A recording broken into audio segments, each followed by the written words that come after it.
દ્વારિકાનું રાજ છે આખું.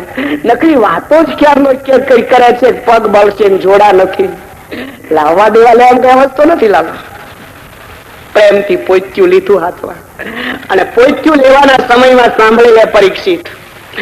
જયારે પોતળી કઢાવી નારાયણે પીતાંબર હાથમાં આપ્યું હતું અને સોનેરી પીતાંબર જયારે પકડ્યું હતું અને એ વખતે સુદામાના મોઢા પર જેવી રેખાઓ હતી એવી ને એવી રેખાઓ પોતળી જયારે હાથમાં પાછી લીધી ત્યારે એમાં જરાય ફેર ન પડ્યો. એમ સમજે છે કે ઈશ્વરે જે મને આપ્યું એ મારા સુખ માટે જ છે. મારી સ્થિતિ પ્રમાણે નારાયણે મને દવાનો ડોઝ આપ્યો છે. સુદામા ચાલતા થયા છે. રસ્તામાં વિચાર કરે મને ભગવાને નથી આપ્યું એમાં બહુ દયા. અધનો એમ ધનમ પ્રાપ્ય. આ છેલ્લો એક્સરે લઈને એનો શ્લોક ભાગવતજી બોલે કે એના હૃદયના વિચારો જોઈ લે પરીક્ષિત. અધનો એમ ધનમ પ્રાપ્ય. સુદામાજી વિચાર કરે પ્રભુ બહુ દયાળુ છે.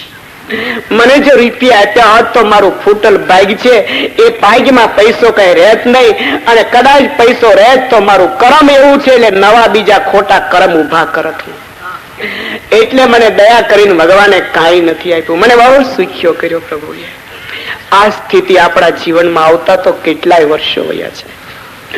ભાગવતજી એમ કહેવા માંગે છે કે આ સ્થિતિ ઉપર ચાલો. ઘરે આવીને જ્યાં જુએ ને ત્યાં તો ઓલું ઝૂંપડું હતું ત્યાં તો બંગલો થઈ ગયેલો. સુદામાજી વિચાર કરે કે મારું ઝૂંપડું ક્યાં ગયું.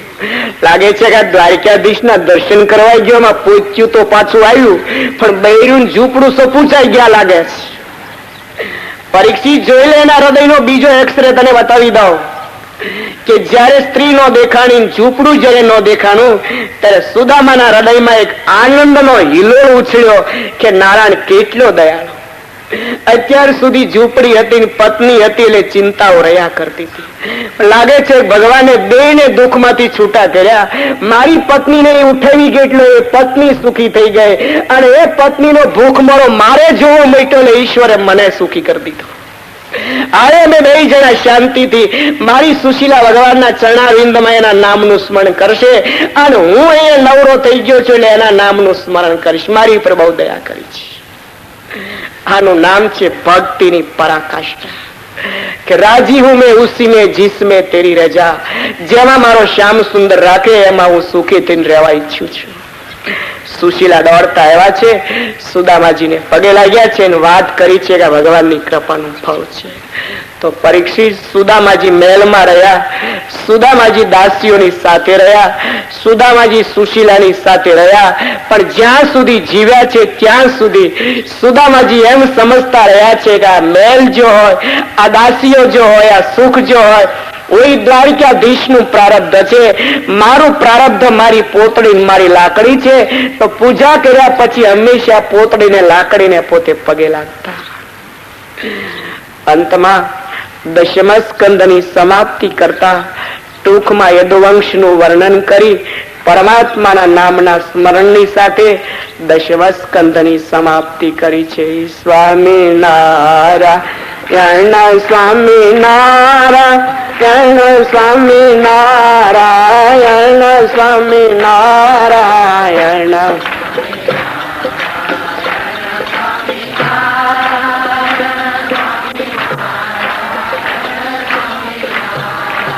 સ્વામિનારાયણ સ્વામિનારાયણ સ્વામિનારાયણ સ્વામિનારાયણ.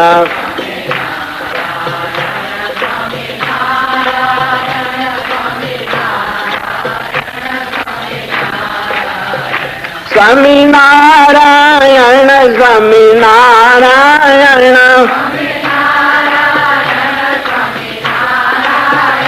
સ્વામિનારાયણ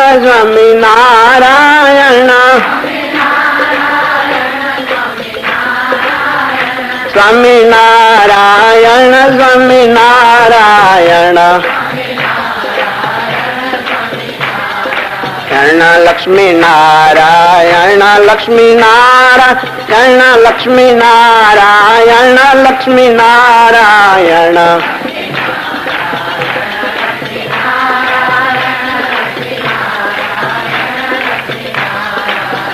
લક્ષ્મીનારાયણ લક્ષ્મીનારાયણ લક્ષ્મી નારાયણ લક્ષ્મી નારાયણ લક્ષ્મી નારાયણ લક્ષ્મી નારાયણ નર નારાયણ નર નારાયણ નર નારાયણ નર નારાયણ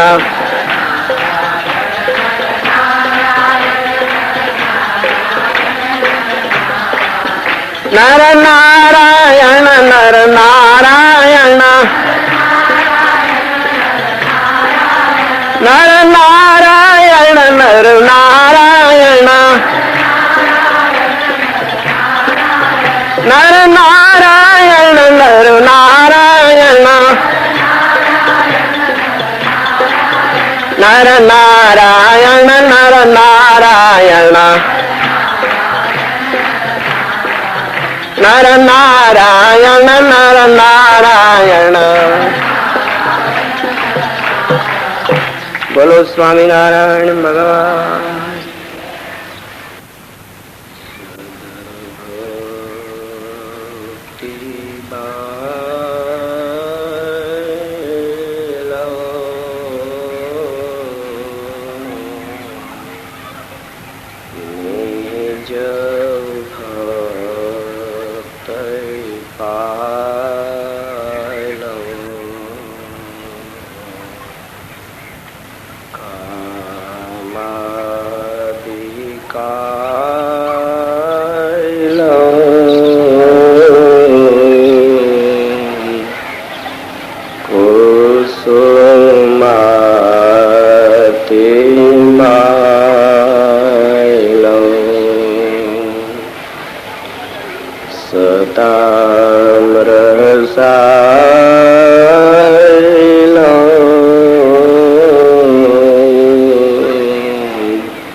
નમો નમઃ.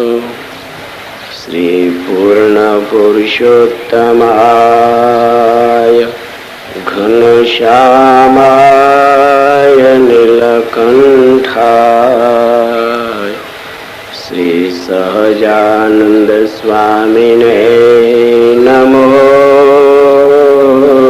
નમઃ.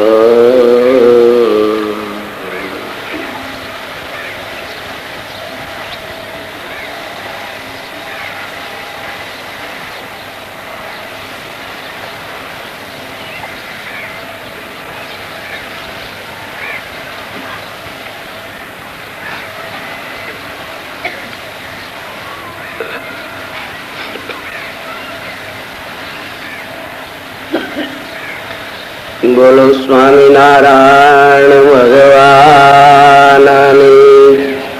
શ્રી લક્ષ્મી નારાયણ દેવની.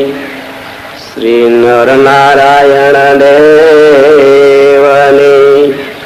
શ્રી ગોપીનાથજી મહારાજની.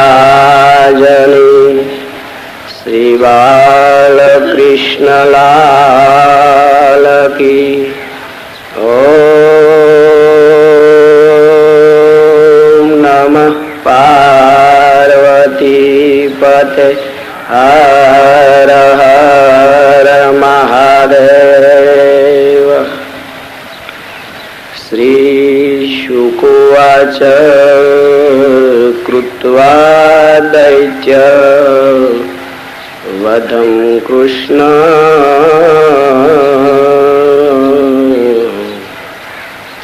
રામો યદુભીર્વૃત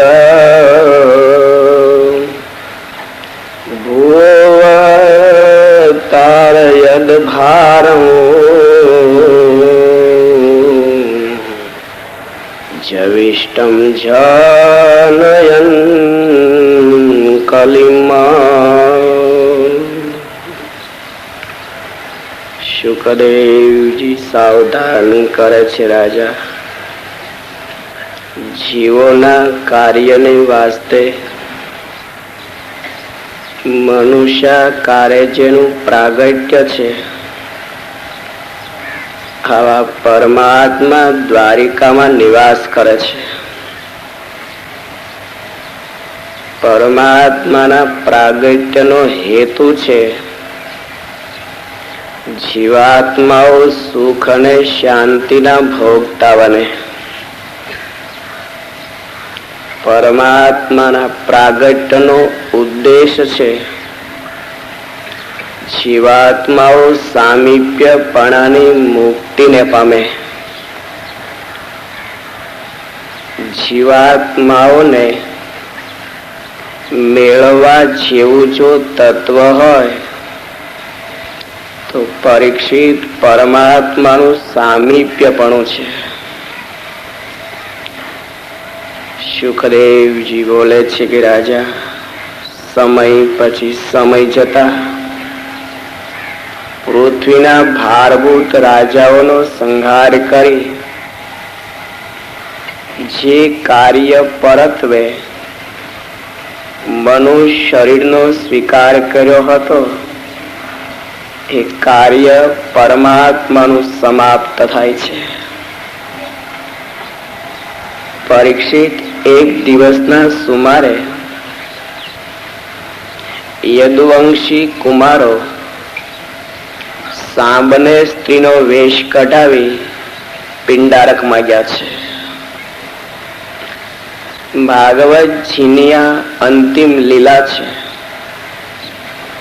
ભાગવતજીની એકાદશ સ્કંધની આ લીલા માનવના જીવનને સાવધ કરે છે કે વ્યક્તિ ક્યારેય પણ ઊંચપણાના અભિમાનમાં ન રહે. પરમાત્માના જીવનમાં ભાગવતજી સમજાવશે કે પરમાત્માના બાપ બને કે દીકરો બને, ધર્મની મર્યાદામાં રહેવું જ પડશે. ધર્મની મર્યાદાઓને છોડશે જરૂર એ વ્યક્તિનું પતન થશે. એકાદશ સ્કંધની લીલા સર્વ અભિમાનનો ત્યાગ કરી જીવનને ધર્મની કોર્ડનમાં પૂરવાની ભલામણ કરે છે. પરીક્ષિત, યદુવંશીઓ સુખમાં જયારે છક્યા છે, પરમાત્માના શાસન કાળમાં યદુવંશીઓને એમ લાગે છે કે અમે તો નારાયણના બાળકો છીએ, અમારો બાપ ભગવાન, હવે અમારે કરવામાં શું હોય છે. બહુ સમજવા જેવી આ કથા છે. કોઈના જીવનમાં આ ઘમંડ રહી જાય અને કોઈ જીવનું પતન થઈ જાય એ સુધારવાને વાસ્તે એકાદશ સ્કંધ આ કથા કહે છે. પરીક્ષિત, આ યદુવંશી બાળકો સાંભને તાંસળું બંધાવીને પિંડારકમાં ગયા છે. ઋષિઓને હાથ જોડીને કહે છે કે પ્રભુ, આ સગર્ભા સ્ત્રી છે ને, એ જાણવા માંગે છે જન્મશે શું. માણસના પતનના શ્રી ગણેશાય ત્યારે જ મંડાય છે કે વ્યક્તિ જ્યારે ધર્મથી બહાર જાય છે. અગાધ જેમાં જળ રહેલું છે, આવો સાગર પણ બાઉન્ડ્રીની બીચમાં રહે છે. સાગર પણ કિનારાની બીચમાં રહે છે. અને માનવ જો ધર્મની મર્યાદાને છોડે, જરૂર માનવનું અધઃપતન જ થવાનું. પરીક્ષિત, મહાત્માઓને એમ લાગ્યું કે આ તો નારાયણના બાળકો છે. હા, યદુવંશી રાજકુમારો આને જો જોઈ આપ્યું હોય તો નારાયણ બહુ રાજી થાય. ઋષિઓએ ધ્યાન લગાવ્યું છે શું જન્મ છે જોઈ આપીએ. સામને ઘૂમટો કઢાવેલો એટલે ખ્યાલ નથી કે ઓરત છે કે પુરુષ છે. જ્યારે જ્યારે માણસ ધર્મને ચૂક્યો છે ને, ત્યારે ત્યારે માણસની બુદ્ધિ સર્પના દરમાં એને હાથ નખાયો છે. ત્યારે બુદ્ધિએ માનવનું કાંડું થોભીને એને મૃત્યુની વેદિકા ઉપર ઢસીડ્યો છે. માણસ ત્યારે જ ભીતમાં ભટકાણો છે કે જ્યારે એને પરમાત્માનો આશ્રય છોડ્યો છે.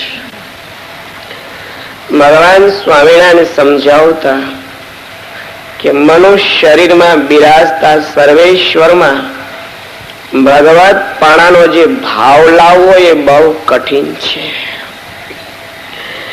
વ્રજવાસીઓને યદુવંશીઓની બીચમાં એ ફરક. વ્રજવાસીઓ વ્રજમાં રહેતા હતા.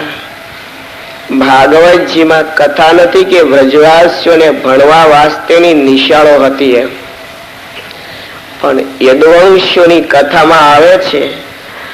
દશમની સમાપ્તિમાં યદુવંશનું વર્ણન છે. ત્યાં લખ્યું છે કે યદુવંશીઓને ભણાવનારા ઘણા શિક્ષકો નિવાસ કરે છે. બંનેનું પરિણામ કેટલું જુદું છે. વ્રજવાસીઓ ભણેલ નહીં હોય, વ્રજવાસીઓ ગામડામાં રહેનાર છે, વ્રજવાસીઓ ઝૂંપડામાં રહેનાર છે, વ્રજવાસીઓ પોતડીને પહેરનારા છે, વ્રજવાસીઓ સાદું જમનારા છે. લેકિન વ્રજવાસીઓ ભગવાનને ભગવાન સમજી શક્યા, જ્યારે યદુવંશીઓ સોનાના મહેલમાં રહેનારા છે. ભગવાન શ્રી કૃષ્ણ નારાયણના બાળકો છે, જેને અભ્યાસ કરાવનારા ઘણા ટીચરો છે. હંમેશને માટે પરમાત્માના પ્રસાદોને ખાનારા છે. પણ પરિણામે માન્યું છે કે શ્રી કૃષ્ણ નારાયણ એ તો અમારા સંબંધી છે. ભગવાનમાં જ્યાં સુધી ભગવાનપણાનો ભાવ નથી જાગતો, ત્યાં સુધી પરમાત્માની સમીપે રહેવામાં જીવને કોઈ ફાયદો નથી. જે જીવાત્મા ભગવાનને ભગવાન સમજી શક્યો છે એ હજારો ગાઉ દૂર હોવા છતાં સર્વેશ્વરની સમીપે છે. જેના જીવનમાં ભગવત ભાવ નથી એ મૂર્તિને ઓશીકે રાખીને સુવે ને તો એના જીવનમાં કોઈ સિદ્ધિ નથી. તો યદુવંશ અને વ્રજવાસીઓની બીચની આ કથા ચાલે છે. માણસ મેળવતો રહે આ બેયના જીવનમાં કેવો ફરક પડે છે અને એ ફેરનું પરિણામ બંનેના જીવનમાં શું આવ્યું છે દેખો. પરીક્ષિત યદુવંશીઓને જોયા ને ઋષિઓને એમ લાગ્યું કે જોઈ આપે તો ભગવાન બહુ રાજી થાય. ઋષિઓએ સમાધિ લગાવી. સમાધિમાં જયારે જોયું ત્યારે ખ્યાલ આવ્યો કે આ તો મુવો પુરુષ લાગે છે. આ તો પેટ ઉપર તાંસળું બાંધીને આવ્યો છે. લાગે કે સગર્ભા કોઈ સ્ત્રી હોય. ક્યારેય પણ મહાત્માની મશ્કરી કરવામાં માલ નથી. બની શકે ને તો કોઈ પણ માનવની મશ્કરીથી માનવ દૂર રહે. વર્ષોથી ભગવાનની સાથે રહે છે. વર્ષોથી ભગવાનના દર્શન કરે છે. વર્ષોથી ભગવાન એમ માને છે ઉગ્રસેન છે અમારા મહારાજા છે. આ સ્થિતિમાં રહેનારી વ્યક્તિ એમ માપી ન શકી કે હવે આમાં દખલ ન કરાય. હવે તો નારાયણના ખોળામાં માથું ધરવું પડે. બોલે છે ગભરાવ નહીં. બાળકો બોલે પણ આ લોઢાનો ટુકડો નીકળ્યો છે હાથકે. બોલે છે કે એમાં કઈ મોટી વાત છે. આપણે એને ઘસી ઘસીને એનો ઝેર કરી નાખીએ અને પછી તમે બધા નાવમાં બેસી સાગરની બીચમાં ફેંક્યા. ભગવાનના દીકરાઓ મૃત્યુને ખાઈ જવા તૈયાર થયા છે. માણસ મગજમાંથી રાય હોય તો કાઢી નાખે. વ્યક્તિ પોતાના જીવનની અંદર કોઈ ઘમંડ જો ધરાવતી હોય તો ભાગવતજી એમ કહે છે કે છોડી દે. ધર્મની કોર્ડનમાં જે રહ્યો છે એ જ મૃત્યુને સુધારી શક્યો છે. જ્ઞાન વૈરાગ્ય ને ભક્તિને સહારે પરમાત્માનો જે આશ્રય બન્યો છે એ જ મૃત્યુના શિર ઉપર પગ મૂકી શક્યો છે. બાકીનાને તો મૃત્યુ ગળી જ ગયું છે. પરીક્ષિત જયારે પેલો ભૂકો કર્યો ને ત્યારે એક આંગળનો ટુકડો વધ્યો. બાળકો બોલે દાદા ઘસતા નથી ભાવતો તો કઈ વાંધો નહીં લઈને ફેંક્યા ટુકડો શું કરનાર છે. સાગરમાં જયારે ફેંક્યો છે ઉહિય માનાની વેલાયા. પરીક્ષિત એ લોહનો ભૂકો સાગરના પાણીમાં અથડાતો અથડાતો અંતે કિનારે આવ્યો. ભાગવતજી બોલ્યા છે પરીક્ષિત એ લોહનો ભૂકો જે કિનારે આવ્યો ને એમાંથી વનસ્પતિ ઉગી નીકળે. માણસની બુદ્ધિ આમાં કામ નથી કરતી. ભાગવતજીની બે કથાઓ એવી છે એક દશમની ને એકાદશ સ્કંદની કે જેમાં વિજ્ઞાન માણસની બુદ્ધિને સમજવાની કોશિશ ન કરવા દે. એક તો જયારે બાળકૃષ્ણલાલને મૂકવા આવ્યા વસુદેવજી અને યશોદાજીને કુખે જયારે યોગ માયા દીકરીનો જન્મ થયો. વસુદેવજી ઘરમાં પહોંચ્યા. યશોદાજીના પલંગ પાસે ગયા. યશોદાજીની શૈયામાં બાળકૃષ્ણ લાલ મૂક્યા અને બાળાને ટોપલીમાં લઈને ગયા ને તો માં નો જાગે. બચ્ચું જન્મતું હોય ને માં ઊંઘતી હોય આવી કોઈ વિશ્વના ઇતિહાસોમાં કથા જો હોય તો એક ભાગવતજીના દશમમાં યશોદાજીની કથા છે. ગુરવીન પ્રસૂતિ વેદના. પ્રસૂતિના સમયમાં માં અને મોતને જો બે આંગળનું દૂર રહેતું હોય આ પોઝિશનની અંદર યશોદાજીને કેમ ખ્યાલ ન હોય. યશોદા જેવા માં જાણી ન શક્યા પછી એને ખ્યાલ આવ્યો કે મને કઈક બચ્ચું જન્મ્યું છે.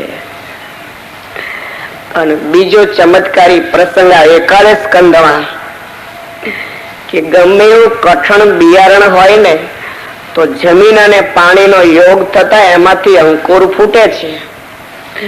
પણ લોઢાનો ભૂકો વાવીએ એમાંય પાછો સાગરનો કિનારો એમાંય પાછું ખારું સાગરનું પાણી પાયું તો રેતીમાં જે બિયારણ વાવવામાં આવ્યું, સાગરનું ખારું જેને પાણી પીધું અને એ લોહના ભૂકામાંથી વનસ્પતિ ઉગે, આવી કથા તો ભાગવતજીએ કહી કે કારણ એ છે કે લોહના ભૂકામાંથી વનસ્પતિ નથી પરીક્ષિત, એ લોહના ભૂકામાંથી યદુવંશનું પાપ જન્મ્યું છે. જમીનમાંથી રામાયણ કહે છે કે સીતાનો જન્મ થયો, જમીનમાંથી છોકરી જન્મે છે, જમીનમાંથી ચરુ ગણાઈને જીડા છે, જમીનમાંથી ખજાનાઓ ગણાઈને મળ્યા છે, જૂના જૂના અવશેષો ગણાઈને જોવા મળ્યા છે.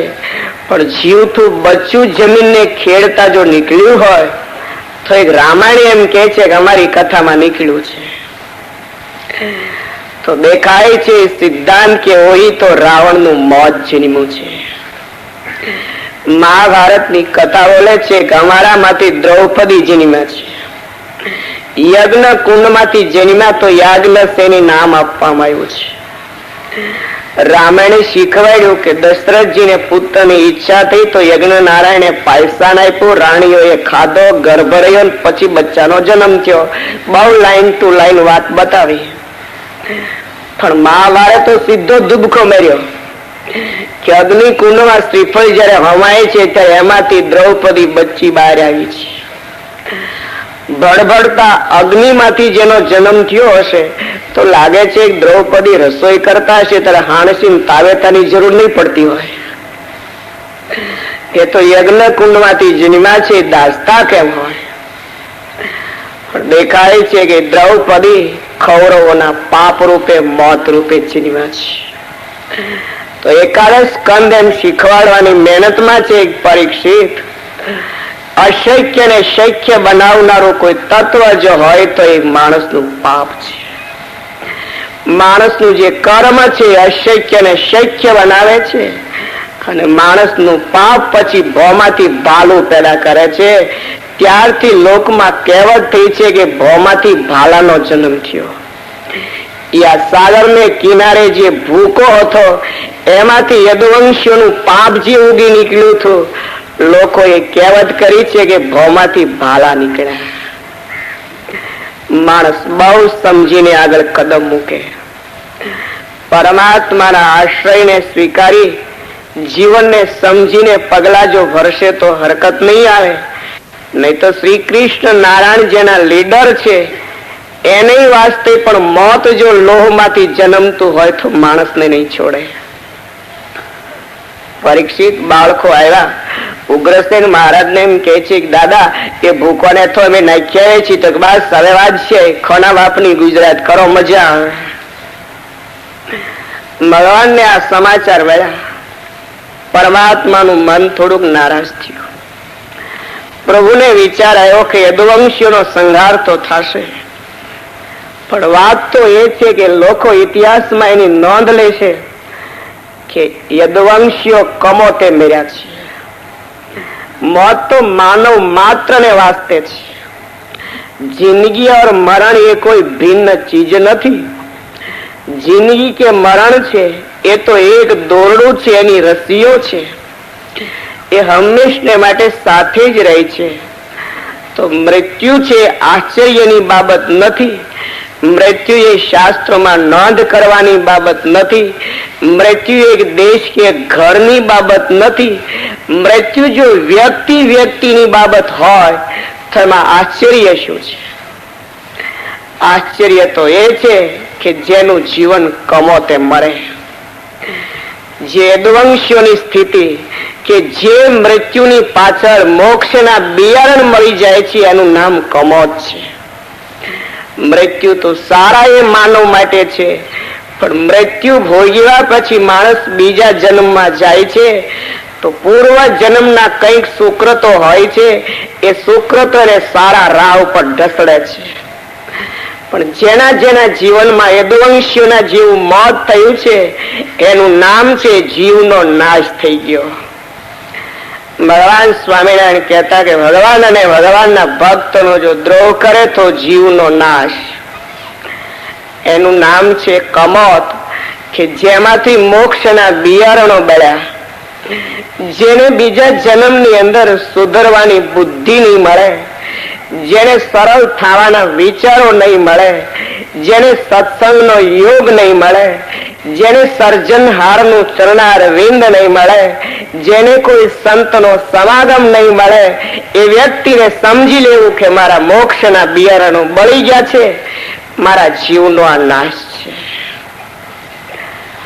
ભગવાન વિચાર કરે કે યદુવંશીઓ મરે એનું કોઈ દુઃખ નથી, પણ યદુવંશીઓ મરશે તો મોક્ષના બિયારણોને છોડીને મરશે.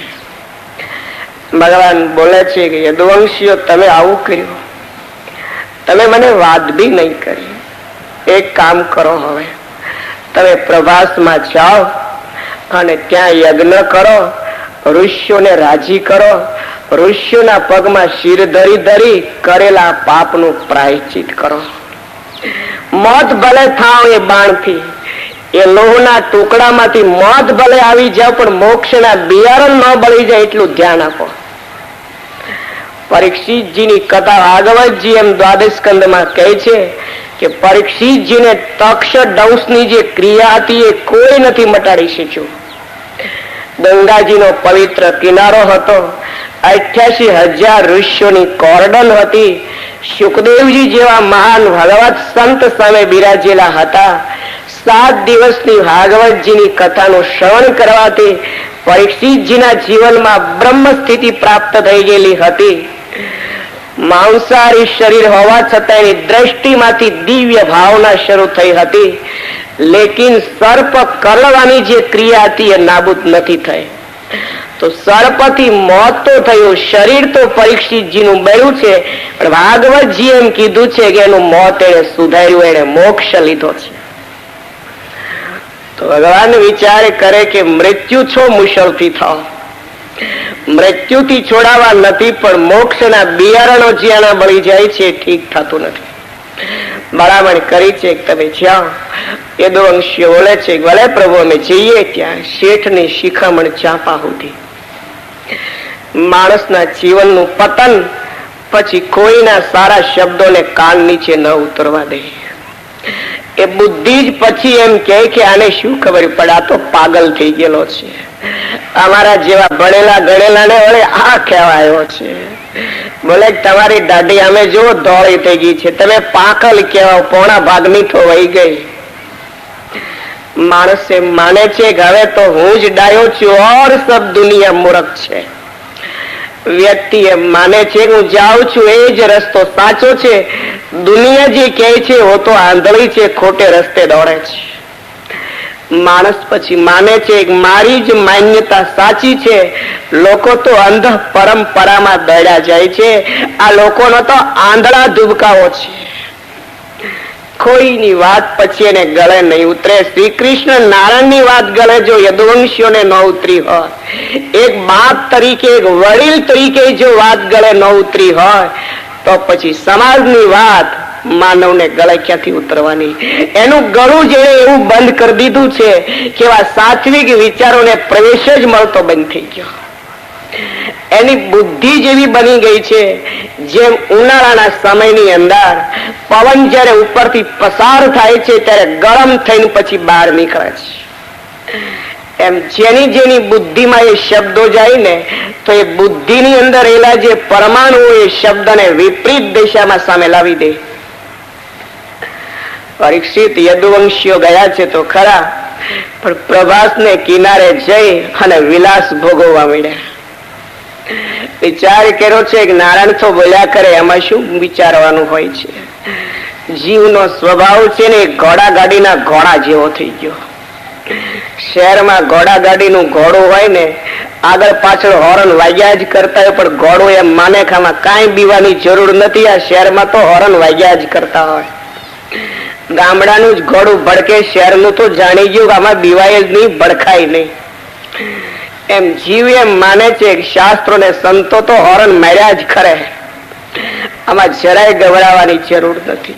યદુવંશીઓને લાગ્યું કે નારાયણ તો કે, અને પરીક્ષિત એ વિલાસનું પરિણામ એના જીવનમાં એ આવ્યું છે કે એ લોકોએ વારુણી મદિરાનું પાન કર્યું. પછી અપેને જયારે પીધું છે એની બુદ્ધિ પરીક્ષિત સાવ ભ્રષ્ટ થઈ ગઈ, અને બુદ્ધિ સાવ ભ્રષ્ટ થતાની સાથે જ શારીરિક જે સંબંધો હતા એ એના તૂટી ગયા, અને એની જ બુદ્ધિ પછી સંબંધીને દુશ્મન સમજવા લાગી. અને પરીક્ષિત એ બીચમાંથી કલશ ચાલુ થયો, અને એ કલમાંથી કજિયો જામતા મામો કાકાને, કાકો ભત્રીજાને, દીકરો બાપને, બાપ દીકરાને પરસ્પર મારવા લાગ્યા. રાજા એના હથિયારો જયારે ખૂટ્યા ને ત્યારે ઓલો ભૂકામાંથી જે વનસ્પતિ ઉગી હતી એ ઉપાડી, અને એ વનસ્પતિમાં રાજા તરવારની જેવી ધાર, જેના કાંધ ઉપર મારે એનું ડોકું જુદું, જેની કાંધ ઉપર મારે એનું ધડથી માથું જુદું. પરીક્ષિત, આ સમાચાર ભગવાન દ્વારિકાધીશને મળ્યા છે. પરમાત્માએ વિચાર કર્યો કે હવે હું આ દ્વારિકાનો ત્યાગ કરું. ઉદ્ધવને ખ્યાલ આવ્યો, ભગવાનની સમીપે જઈને પરમાત્માના ચરણારવિંદમાં માથું મૂક્યું. ભગવાનની રડતે નેત્રે સામે જોઈને બોલે છે, પ્રભુ આપ મારી ઉપર દયા કરો, આપ મને છોડીને નહીં જાઓ. ભગવાન બોલે છે, ઉદ્ધવ મેં તો ખૂબ દયા કરી છે, દયા કરવાના કારણે જ હું મારું ધામ છોડીને તમારી બીચમાં આવ્યો છું. દયા કરવાના હેતુથી જ હું તમારો સંબંધી બની રહ્યો છું. ઉદ્ધવ, મારી એ જ દયા છે કે મેં મારી ઐશ્વર્ય શક્તિઓને અત્યાર સુધી મૂકી છે. ઉદ્ધવ, તમારા હિતને વાસ્તે જ મેં મારો સ્વભાવનું પરિવર્તન કર્યું. મારા જીવનની અંદર હું તમારી બીચમાં રહ્યો, એક દેશમાં હું કેન્દ્રિત થયો. આ મારી એક દયા છે. હવે તો તમે તમારી જાત ઉપર દયા કરો.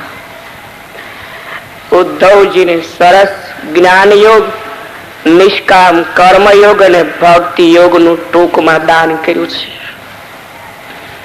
એકાદશ સ્કંદની કથા, અને એમાં જ્ઞાન યોગ, ભક્તિ યોગ અને નિષ્કામ કર્મયોગની કથા ખૂબ સરસ સમજવા જેવી છે.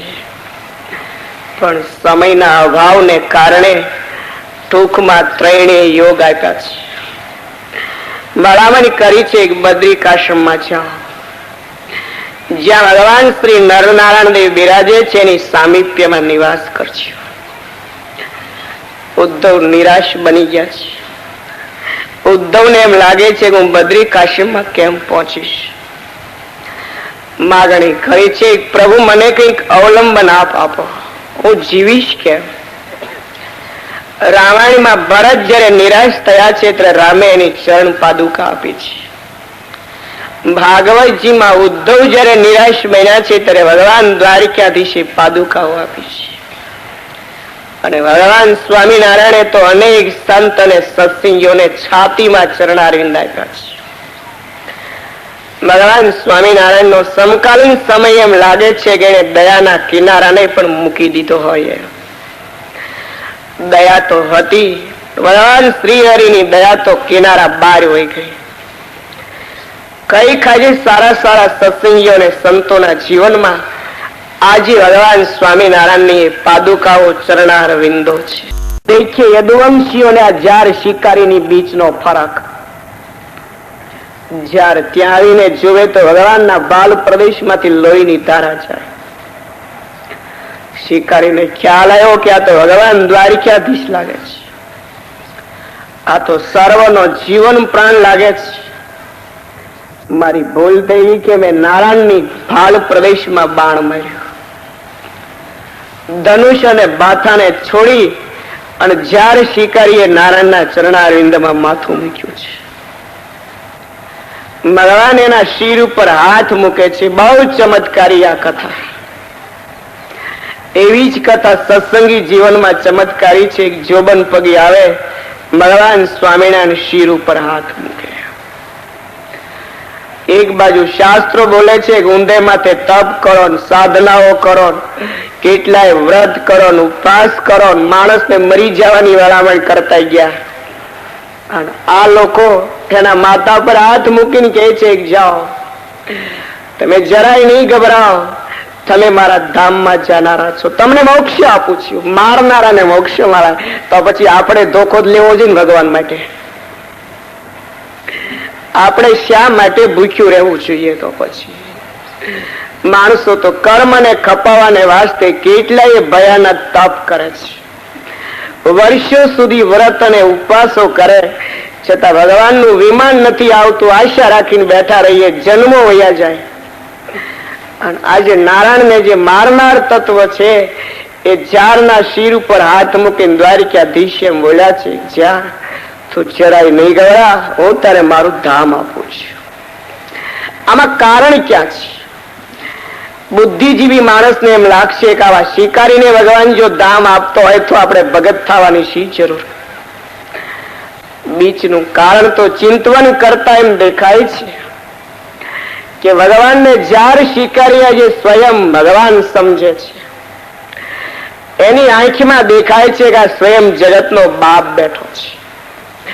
એ જાર શિકારીનું હૃદય એમ માની શક્યું કે ભગવાન છે, તો ભગવાનને ભગવાન તરીકે વ્યક્તિ સમજીને જો માથું ઝુકાવે અને કરેલી ભૂલના પસ્તાવાના આંસુઓ જો પાડી લે, બસ એને માટે આ પૂરું થઈ ગયું.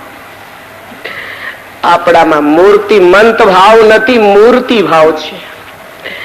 આપણામાં પ્રત્યક્ષ ભાવ નથી, પરોક્ષ ભાવ સેવા કરીએ છીએ. આપણે માનીએ છીએ કે આ ધાતુની મૂર્તિ છે, ચિત્રની પ્રતિમા છે, એના તો આરસની પ્રતિમા છે. આપણે માનીએ છીએ કે ભગવાન આમાં આવે છે જાય છે ને આવું બધું માન્યા કરીએ છીએ. જ્યાં સુધી આ પરોક્ષ ભાવ છે ત્યાં સુધી પગથિયા ચડવા જ પડે છે. સારા એ ભાગવતજીનો એક નિચોડ જોવા મળે છે કે ભગવાનનું સામીપ્ય પણ જો મળતું હોય તો એ ક્રિયા સાધ્ય નારાયણથી મળે છે, કૃપા સાધ્ય નારાયણથી મળે છે. સાધનાથી જો સામીપ્ય પણ મેળવવું હોય તો બહુ સમય લાગે છે. ભગવાનની કૃપા એટલે ભગવત ભાવ જયારે જીવનમાં આવી જાય કે સ્વયં ભગવાન છે, ભગવાનને ભગવાન તરીકે જીવ જો માની જાય તો એનો બેડો પાર થઈ ગયો. જીવ જો માની જાય કે આ સૃષ્ટિનો નિયામક સર્વત્ર વ્યાપીને રહ્યો છે, એના જીવનમાં કોઈ દિવસ પાપ નથી થવાનો. આજે ચાર શિકારી દ્વારિકાધીશને ભગવાન માને છે અને ભગવાન માની જયારે એના ચરણમાં શિર ધરીને ક્ષમા યાચી છે, શ્યામ સુંદર એને ક્ષમા આપી છે. પરીક્ષિત વૈકુંઠના પાર્ષદોને લેવા આવ્યા છે વિમાન લઈ. પરીક્ષિત જાર જ્યાં ગાય એવા સમયમાં દારૂક ત્યાં આવે. દારૂક જે રથ લાવ્યો હતો એ રથ અને ભાથોન બધું અદૃશ્ય વેડ્યું થવા. શ્યામ સુંદરની આ સ્થિતિને જોઈ દારૂક રડવા લાગ્યો છે. ભગવાન બોલે છે દારૂક નહીં રડ, આ જે કઈ બની રહ્યું છે દારૂક માની લેજે મારી ઈચ્છાથી જ બની રહ્યું છે. ભગવાન સ્વામિનારાયણ એક અજોડ સૂત્ર આપ્યું છે કે મારી મરજી વિના રે કોયથી તરણું નવ તોડાય, એમ મુને જાણજો રે મારા આશ્રિત સૌ નર નાર. પ્રભુએ શીખવાડ્યું છે કે જે કઈ બની રહ્યું છે ને એ મારી ઈચ્છાથી જ બન્યું છે. તો દારૂકને એમ કે છે દારૂક નહીં રડ, જે સંકલ્પથી અમે શરીર સ્વીકાર્યું હતું ને એ મારો સંકલ્પ આજે પૂરો થયો છે ને એટલે હવે આ લીલાની સમાપ્તિ કરું છું. તો દ્વારિકામાં જા મારી રાણીઓને આ સમાચાર આપ. અર્જુનને વડામણ કરજે કે કોઈ યદુ પત્નીઓ રહ્યો હોય તો એને હસ્તિનાપુરમાં સાચવે. અને દારૂક જયારે ગયો છે ત્યારે પરીક્ષિત આકાશમાં બ્રહ્માદિક દેવો આવ્યા છે. પરમાત્માની પ્રાર્થના કરી છે પ્રભુ મનુષ્ય લીલાની હવે આપ સમાપ્તિ કરો. અને દેવોના જય જય નાદની સાથે ભક્ત જનોનો હંમેશને માટેનો કૃપા સૂર્ય અસ્તાચલને પામી ગયો. જે કૃપામય ભગવાન હતા પરીક્ષિત હવે ક્રિયા સાધ્ય બની ગયા. એકાદશ સ્કંદની સમાપ્તિ કરી છે. દ્વાદશ સ્કંદના પ્રારંભમાં શુકદેવજી બોલે છે કે રાજા, પિતા વ્યાસ પાસેથી જે ભાગવતજીને હું ભણ્યો હતો એ સર્વ ભાગવતજીની કથા મેં તને સમજાવી છે. જે ભાગવતજીના અધ્યયન અને ચિંતવનથી મને દિશાનું એ ભાન નથી, મારા શરીર ઉપર કપડા છે કે નહીં એનું પણ મને ભાન નથી. જે મારું જીવન અહોનિશ મસ્તીમાં રાચ્યું રહે છે, સર્વત્ર મને મારા શ્રી હરિના દર્શન થયા કરે છે, એ જેનો પ્રભાવ છે, આવું ભક્તિ શાસ્ત્ર મેં તને આપ્યું છે. પરીક્ષિત હવે સાંભળી લે, ભગવાન શ્રી હરિ આ ભૌતિક શરીરનો ત્યાગ કર્યો, મનુષ્ય લીલાની સમાપ્તિ કરી, ત્યાર પછી રાજાઓના વંશોની કથા બહુ ટૂંકમાં સમજાવી છે. જયદ્રથના વંશમાં પુરંજન નામનો રાજા થશે, પુરંજયના વંશમાં શુનક નામનો રાજા થશે, શુનકના વંશમાં પ્રદ્યોત નામનો રાજા થશે, પ્રદ્યોતના વંશમાં વિશાખયુપ નામનો રાજા થશે, વિશાખયુપના વંશમાં વિધિસાર નામનો રાજા થશે, વિધિસારના વંશમાં પાલક નામનો રાજા થશે, પાલકના વંશમાં ક્ષેમધર્મા નામનો રાજા થશે, ક્ષેમધર્માના વંશમાં કાકવર્ણ નામનો રાજા થશે, કાકવર્ણના વંશમાં પરીક્ષિત કોઈ મૌર્ય વંશી ચંદ્રગુપ્ત નામનો રાજા થશે, અને પરીક્ષિત કોઈ ચાણક્ય નામના બ્રાહ્મણના અપરાધથી એ મૌર્ય વંશ પણ રાજ્યાસનથી ભ્રષ્ટ થશે, અને કોઈ નંદ નામનો રાજાનું શાસન કરશે. પરીક્ષિત અંતે તો એ નંદ વંશ પણ નાશ પામશે, અને આહિર રાજાઓ આ ભારત દેશનું શાસન ભોગવશે. અંતે રાજા એના હાથમાંથી આ શાસન છૂટશે, અને સમય જતા કોઈ ભારત દેશનો શાસન કરતા રાજા નહીં રહે. રાજા દેશના ઘણા વિભાગો થશે. માણસમાંથી ધીરે ધીરે ધર્મની મર્યાદાઓ હટતી જશે. ધર્મની મર્યાદાઓ જયારે હટશે ને, ત્યારે પરીક્ષિત માનવમાંથી માનવતા ધીરે ધીરે ખલાસ થતી જશે. માનવમાંથી માતૃને પિતૃભક્તિ છે એ મરી પરવારશે. પોતાની જ પ્રસંગીય લગ્નમાં મુખ્ય કારણ દેખાશે. શોભામાં વાળ સિવાય બીજું કઈ પીછે વધશે નહીં. પેટના પોષણને વાસ્તે જ વિદ્યાભ્યાસ રહેશે. પરીક્ષિત માણસ જેનું હશે એનું લૂંટીને ખાનારો થશે.